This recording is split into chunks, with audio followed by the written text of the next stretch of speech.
Lorenzo Antonio Inocencio Latorre nació en Montevideo el 8 de julio de 1844. Su padre fue Lorenzo de la Torre Insúa y su madre María Yapena Arenas.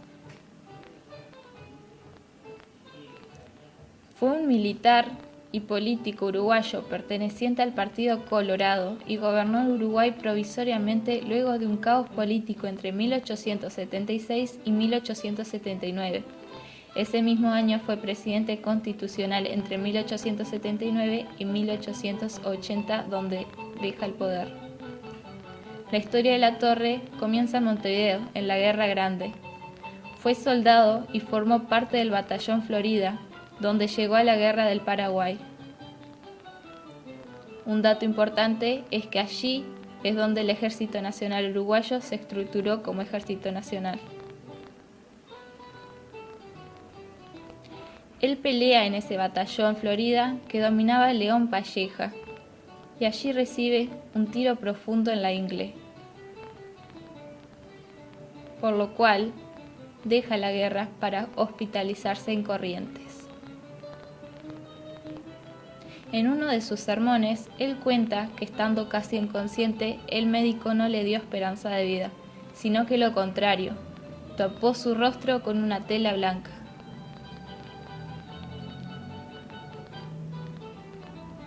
Más tarde le extraen la bala, sin anestesia, y él vuelve a Montevideo porque no podía seguir peleando. Este periodo en su vida lo marcó mucho, sobre todo la idea de que blancos y colorados podían estar unidos peleando en el mismo bando, algo que era impensable. Latorre, con 35 años, era ministro de Guerra y Marina de Pedro Varela, y desde ese tiempo ya se le comenzaba a ver como una persona que podía organizar el Uruguay, de ese entonces que estaba caóticamente desorganizado.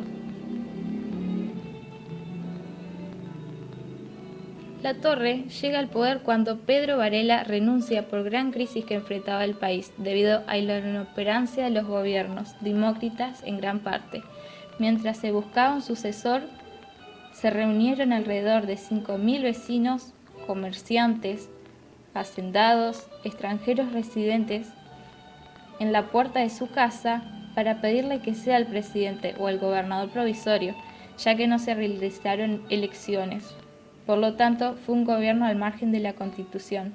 Él aceptó y gobernó de 1876 a 1879, cuando deja el poder porque ya no había hecho lo que tenía que hacer, sus reformas.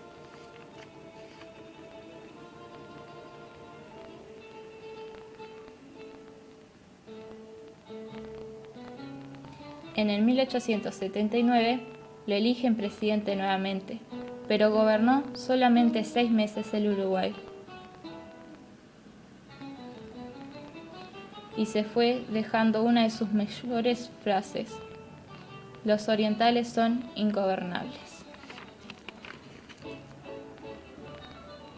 Así fue que Latorre deja el Uruguay para mudarse a Argentina, donde fallece el 18 de enero del 1916 a los 71 años en Buenos Aires, Argentina.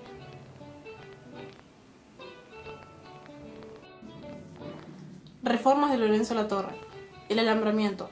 El proceso de cerramiento de los campos utilizando alambrados comenzó en 1872, pero fue a partir de 1876 que adquirió un ritmo vertiginoso.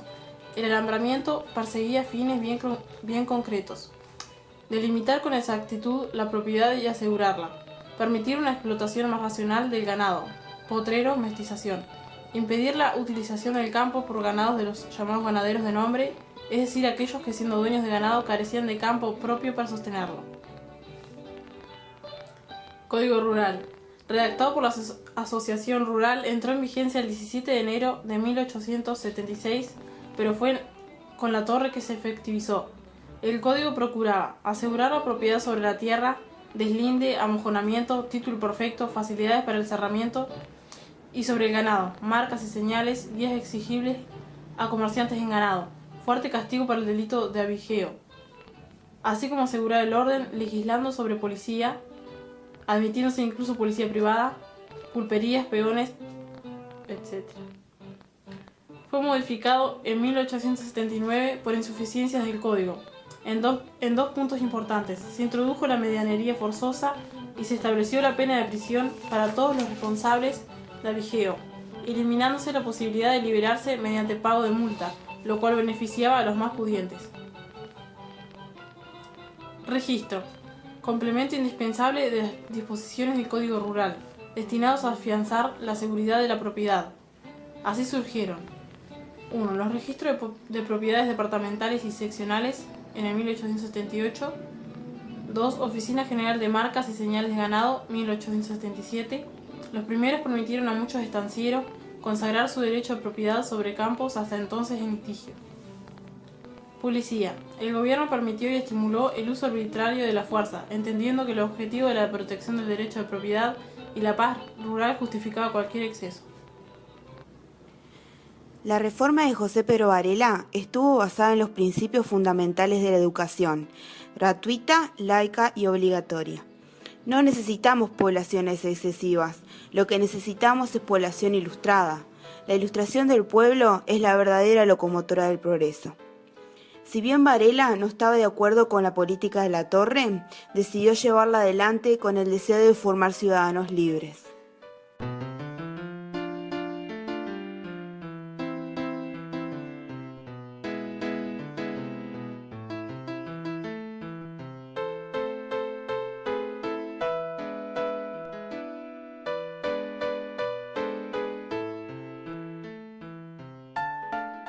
El gobierno de Latorre utilizó los nuevos medios de comunicación y transporte para imponer su autoridad. Las capitales departamentales quedaron comunicadas por medio del telégrafo, lo que permitía a Latorre enterarse rápidamente de lo que ocurría en el interior y dar las órdenes correspondientes. Incluso hubo un proyecto del gobierno para unir todas las comisarías con las jefaturas de cada departamento, y a estas con Montevideo, pero el elevado costo de la operación impidió su ejecución.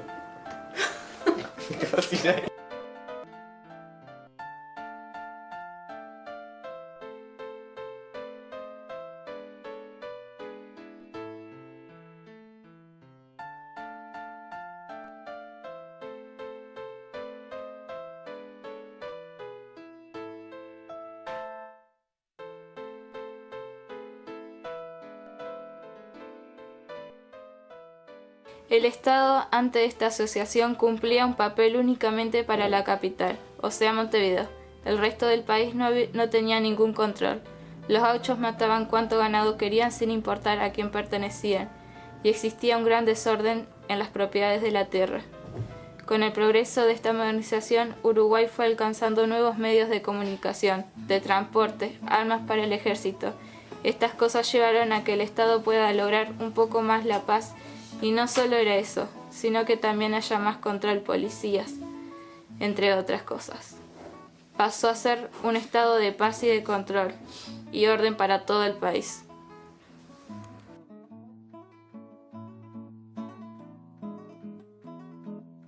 Renunció el 13 de marzo de 1880, 6 meses después de asumir el poder. Los motivos de la renuncia han sido tema de abundantes opiniones. Latorre, sujeto a otras normas desde marzo de 1879, habría sentido el vacío que se creaba en su entorno. Según sus partidarios, Latorre se retiraba cansado de la lucha y decepcionado por la falta de colaboración. Cierta decepción puede verse manifiesta en la nota adjunta con su renuncia, partiendo de la base que fuera sincero. Al retirarme a la vida privada, llevo el desaliento hasta el punto de creer que nuestro país es un país ingobernable. Con tal convicción no tengo el valor civil de afrontar por más tiempo la ruda misión que me impuso el voto de la representación nacional.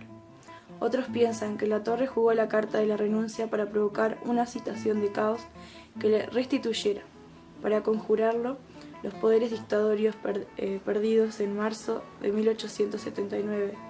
En este año se produjo una seria crisis financiera que afectó el presupuesto, anulándose parte de los logros que el espíritu ahorrativo del latorrismo habían conseguido. Nuevamente Vidal se hizo cargo de la presidencia.